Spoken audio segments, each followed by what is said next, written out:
Hi friends, welcome to not వైద్యం. మమ్మల్ని ఎంతగానో ఆదరిస్తున్న మా ప్రేక్షకులకు, మా సబ్స్క్రైబర్స్ కి మా హృదయపూర్వక ధన్యవాదాలు. మీరు ఎలాంటి సమస్యలతో బాధపడుతున్నా, ఎలాంటి వ్యాధులకు గురైనా మా కామెంట్ ద్వారా తెలియజేయండి. తప్పకుండా చక్కని చిట్కా ఇస్తాం. మీ సమస్య తీవ్రమైనది అయితే మా కాంటాక్ట్ నెంబర్ 8328561975 లేదా 9703774744 కాల్ చేసి మా యొక్క అమూల్యమైన సలహాలని, సూచనలు కూడా మీరు పొందవచ్చు. సో ఫ్రెండ్స్, ఈరోజు మనం చాలా మంది కూడా 40 to 50 ఇయర్స్ ఏజ్ దాటగానే కీళ్ళ నొప్పులతో బాధపడుతూ ఉంటారు. ఈ కీళ్ళ నొప్పులు కానివ్వండి, కాళ్ళ నొప్పులు కానివ్వండి, మడమ నొప్పులు కానివ్వండి, చాలా ఇబ్బంది కలిగిస్తుంటాయి. ముఖ్యంగా ఏదైనా మెట్లు ఎక్కాలన్నా, బండి ఎక్కాలన్నా, కొద్ది దూరం నడవాలన్నా కూడా చాలా పెయిన్ఫుల్గా ఉంటుంటాయి. ఇలాంటి సందర్భాల్లో ఏదైనా స్ప్రేలు కొట్టడం కానివ్వండి, లేదంటే జండు బామ్ రాయడమో, మరే ఇతర పెయిన్ కిల్లర్ టాబ్లెట్స్ వేసుకోవడమో, లోషన్స్ రాయడమో చేస్తూ ఉంటారు. సో అవన్నీ కూడా తాత్కాలికమైనటువంటి ఉపశమనాన్ని కలిగించేటువంటి మెడిసిన్స్ మాత్రమే. మరి వీళ్ళు జీవితకాలం ఇలాంటివి వాడుతూ ఉండవలన దీనివల్ల వారి సమస్య కొద్దిగా రిలాక్స్ అయినప్పటికీ మళ్ళీ ఇది ఇంకా ఎక్కువ మోతాదులో పెరుగుతుంటుంది. ఓ 10% 20% ఉన్నప్పుడు మెడిసిన్ వాడారు, తగ్గింది. ఆ తర్వాత ఏమవుతుంది, ఆ 30-40 ఎక్కువ అయిపోతుంది. సో ఇలాంటి సందర్భాలలో ఇంటి వద్దనే ఉండి ఈ కీళ్ళ నొప్పులను మనము సులువుగా తగ్గించుకోవచ్చు.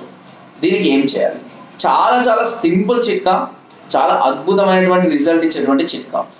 పచ్చి పొగాకు చెట్లు మనకు మామూలుగా పొలాలలో కూడా లభిస్తూ ఉంటుంది. పచ్చి పొగాకు లేదంటే బయట కూడా దొరుకుతూ ఉంటుంది. ఈ పచ్చి పొగాకును తీసుకొని వచ్చి బాగా దంచి ఆ రసం తీసి పక్క పెట్టండి. సుమారుగా ఒక 200 ml రసం తీసుకోండి. ఈ 200 ml రసానికి 250 ml నువ్వుల నూనె యాడ్ చేయండి. 200 ml ఈ పొగాకు రసానికి 250 ml ఈ నువ్వుల నూనెను యాడ్ చేయండి.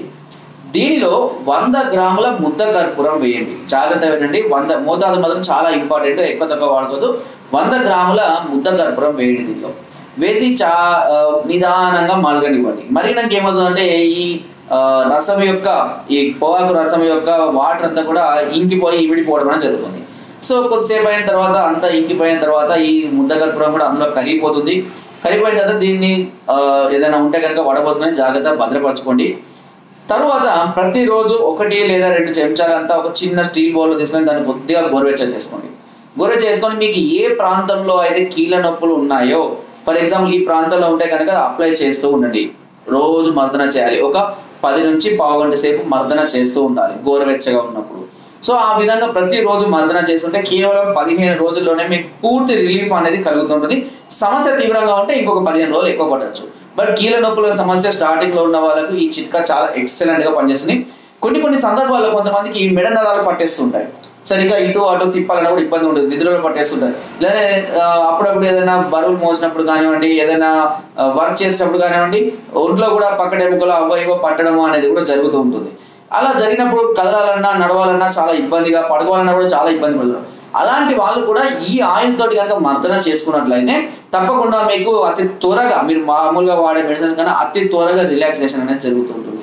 అంతేకాకుండా కొన్నిసార్లు చేతులు బిగుసుకపోవడం, కాళ్ళు బిగుసుకోవడం జరుగుతుంది. అలాంటి వాళ్ళు కూడా ఈ ఆయిల్ని ఉపయోగించవచ్చు. దీనివల్ల కూడా చాలా వరకు కూడా ఈ రిలాక్సేషన్ అనేది జరుగుతూ ఉంటుంది. సో ఇలా అనేక రకాల ఇలాంటి బిగుసులకు కానివ్వండి, కీళ్ళ నొప్పులకు కానివ్వండి, కాళ్ళ నొప్పులకు కానివ్వండి, నరాలు పట్టేయడం లాంటిది నిద్రలో, వీటన్నిటికీ కూడా దీన్ని వాడుకోవచ్చు. ఎలాంటి సైడ్ ఎఫెక్ట్స్ ఉండవు. కాబట్టి జాగ్రత్తగా మంచిగా మసాజ్ చేసుకోండి. గోరువెచ్చగా చేయడం మాత్రం మర్చిపోకండి. ఓకే, సో ఫ్రెండ్స్, నా వీడియో కనుక మీకు నచ్చినట్లయితే ఒక లైక్, ఒక షేర్ చేయండి. మరిన్ని వీడియోస్ కోసం సబ్స్క్రైబ్ చేయడం మాత్రం మర్చిపోకండి. మీ అమూల్యమైన సలహాలు, సూచనలు నాకు కామెంట్ ద్వారా తప్పకుండా తెలియజేయండి. Thank you.